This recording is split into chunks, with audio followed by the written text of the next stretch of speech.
Suryapet rice మిల్లులో దొంగతనం చేస్తే సూర్యాపేట మిల్లర్స్ పట్టుకొని సూర్యాపేట రైస్ మిల్లులో ఎవరిని చెట్టుకు కట్టేసిరో కూడా సూర్యాపేటలో చిన్న పిల్లగాన్ని నిక్కరేసుకున్న పిల్లగాన్ని అడిగినా చెప్తారు అధ్యక్ష. ఈయన గ్రామానికి చెందిన మదన్ మోహన్ రెడ్డి అని మాజీ సమితి ప్రెసిడెంట్ హత్య కేసులో A2 అధ్యక్ష, ముఖ్యమైన వ్యక్తి హత్య కేసులో ఈయన వీళ్ళ నాయన A6 A7 రామిరెడ్డి హత్య కేసులో A3గా ఉండి ఆ జిల్లాకి వెళ్ళి 1 సంవత్సరం పాటు బహిష్కరించాడు. ఆ పెట్రోల్ బంక్ లో 1,80,000 రూపాయలు దొంగతనం చేస్తే ఆ కేసులో ముద్దాయి అధ్యక్ష.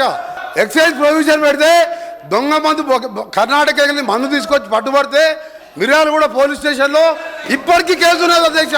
నేను ఛాలెంజ్ చేస్తా ఉన్నా, అందులో ఒక్కటి రికార్డు చూపించిన నేను ఇదే సభలో ముక్కు నేలకు రాసి రాజీనామా చేసిపోతా, రాజకీయాలకు రాను. ఆయన ముఖ్యమంత్రి ఇద్దరు చేయాలి, ముక్కు నేలకు రాయాలి, రాజీనామా చేయాలి ఇద్దరు. అయితేనేమో రికార్డు నుంచి తీసేయండి ఈ చెత్తగండ్ల మాటలు, చెత్త మాటల్ని. ఆయన ఛాలెంజ్కు సిద్ధం చేస్తున్నా, ఇది నిరూపిస్తా, లేకపోతే నా మంత్రి పదవికి ఎమ్మెల్యేకి రాజీనామా చేసి బయటికి వెళ్ళిపోతున్నా. ఆయన పెట్రోల్ బంక్ అన్నాడు, మిర్యాలు కూడా అన్నాడు. ఈ రెండింటి విషయంలో హౌస్ కమిటీని వేయండి. ఒక్కటి నిరూపితమైన ఇక్కడి నుంచి అక్కడికి మీ టేబుల్ దనక ముక్కు నేలకు రేసి రాజీనామా చేస్తే వాళ్ళిద్దరు కూడా పనిచేయాలి, ముఖ్యమంత్రి అండ్